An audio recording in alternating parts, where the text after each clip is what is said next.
জেলার সুপারের কথা আমার মনে আছে, যারা তাকে কিছু সচেতন করার চেষ্টা করেছে, শাস্তিপ্রাপ্ত হয়েছে। আবার যারা অন্যায়ভাবে তাকে সাজার উপরে সাজাবে, অনেক কষ্টের মধ্যে অনেক যে অবস্থা এটা জানা হয়েছিল,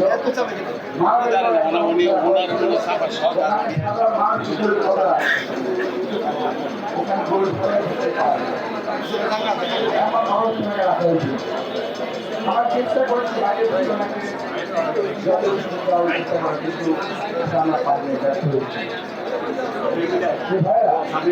এই অবস্থায় যখন আমরা অনেক ভিড় মনোবল দেখেছি,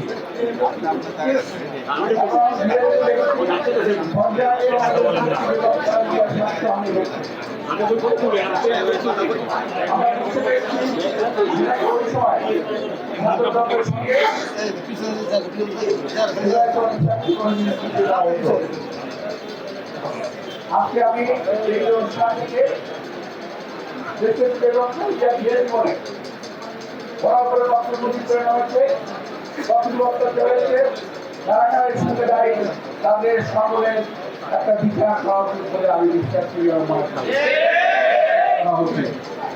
যদি প্রয়োজন হয় যখন বেরিয়েছিলেন তখন আমাদের আমরা অনেক কিছু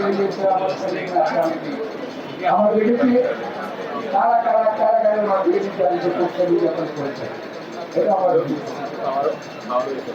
সমস্যাই যখন সাজাই হয় তখন এই কারাগারে থাকা লেগেছিল, কেন চলে গেছে, এবং এটা একটা পরিত্যক্ত একটা এলাকায় ওইখানে দেশের ঘরের মধ্যে ইঁদুর দৌড়াদৌড়ি করতো, পোকামাকড় দৌড়াদৌড়ি করতো, এবং কয়েকজন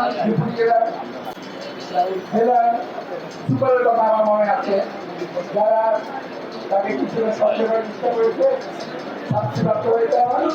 আবার যারা অন্যায়ভাবে তাকে সাজার উপরে সাজাবে, দেশকে খেলা দিয়া একটা অত্যন্ত দুঃসময় বাংলাদেশের জনগণের কাছে দাঁড়িয়েছিলেন, বিএনপি হাত ধরেছিলেন। সতর্ক আমরা কয়েকজন এখানে আছি, ওনার সঙ্গে কাজ করেছি, আমরা দেখেছি নির্দিষ্ট মানবর এবং সামনের সঙ্গে মোকাবেলা করেছি।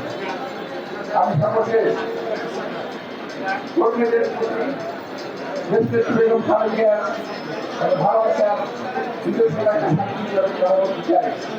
2008 সালে যখন